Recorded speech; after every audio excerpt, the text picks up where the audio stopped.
Ouais, alors le vol du Broad Peak en fait fait partie d'un gros projet au Pakistan. Je suis parti en vol bivouac pendant 20 jours. Je suis parti avec ma tente, mon matériel, etc. J'ai fait 1200 km au Pakistan, c'était l'objectif. L'objectif c'était tourner autour des 5 sommets de plus de 8000 mètres. J'ai commencé par le Nanga Parbat, et puis je suis remonté doucement sur l'Afghanistan, et puis ensuite sur le Baltoro, avec les différents 8000. Et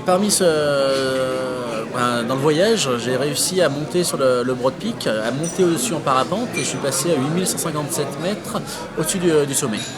Et comment s'est passée cette journée? Est-ce que c'était prévu au départ ou c'est... Alors, prévu, oui ou non, on le rêve toujours plus ou moins avant de partir en disant si je pouvais y arriver, si je pouvais le faire, etc. Parce que c'est pas pour rien que j'allais tourner autour de ces 5-8000 et sans vraiment y croire. Personne n'a réussi à y monter, personne ne l'a fait. Donc oui, j'y croyais au fond de moi sans vraiment y croire. Donc voilà, je l'ai plus ou moins tenté, j'ai vu qu'il y avait une opportunité qui se présentait à moi, je l'ai prise et ça l'a fait, donc j'ai pu monter au sommet. Est-ce que le matériel t'a beaucoup aidé dans cette journée?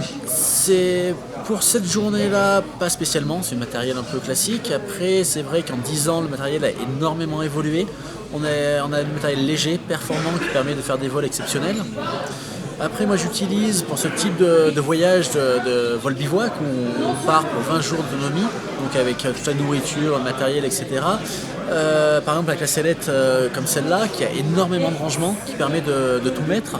Et d'ailleurs, sur le marché, je pense, et ce jour, c'est la seule sellette qui permet de partir sur des grosses autonomies, avec des gros sacs, moi, j'avais entre 30 et 35 kilos les premiers jours, avec toute la nourriture. Et on arrive à tout ranger sur la sellette. Le fait de partir en voyage comme ça, sans avoir de sac en plus, permet d'augmenter la performance et d'arriver à aller chercher des sommets et vraiment partir dans l'aventure. Et tes impressions quand tu passes au-dessus du Broad Peak, que tu avais essayé ça en alpinisme? Ouais, j'ai fait 2 expéditions dessus. Après, la petite histoire est que j'ai appris le parapente uniquement pour essayer de descendre du sommet du Broad Peak. Et la petite histoire, c'est que justement, je monte au sommet d'un 8000 en parapente, c'est le Broad Peak. J'avais pas réussi le sommet à ce moment-là. J'étais redescendu de 7200 mètres en volant. Et là, le fait de monter au-dessus, déjà pour moi, c'était une vraie revanche sur la montagne. Et là-haut, c'est absolument féerique, on a du mal à y croire. Et même le soir, quand je me suis posé, j'ai fini mon vol qui faisait plus de 120 km quand même ce jour-là. Je me suis posé et je me suis dit mais attends, qu'est-ce que j'ai fait? Je l'ai rêvé ou c'était réel?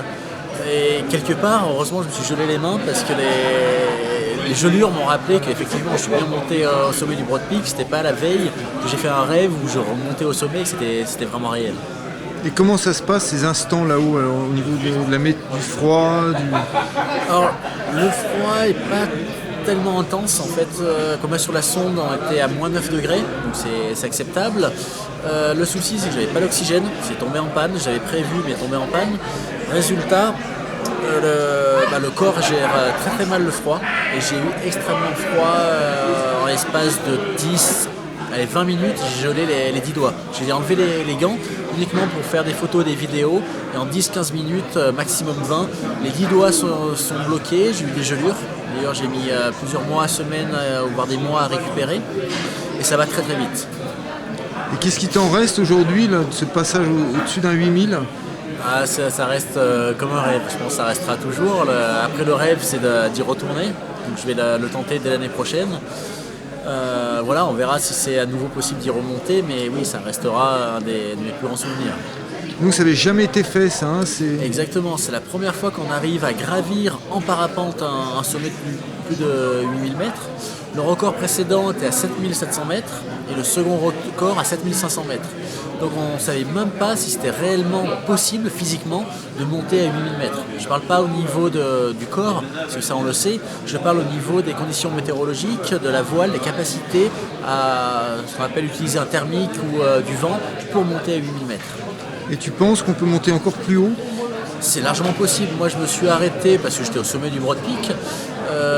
J'étais à 8157 et je pense que c'est vraiment possible de monter plus haut. J'étais dans un thermique, donc dans un courant chaud qui montait très fort.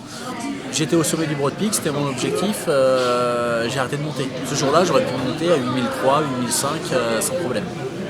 Et tes prochains projets? Le prochain projet sera un peu plus alpinisme au mois d'avril, au Népal. Après, il y aura une compétition X-Alpes de marché-vol, de 1000 km de marché-vol, et retourner au Pakistan au mois d'août et de septembre.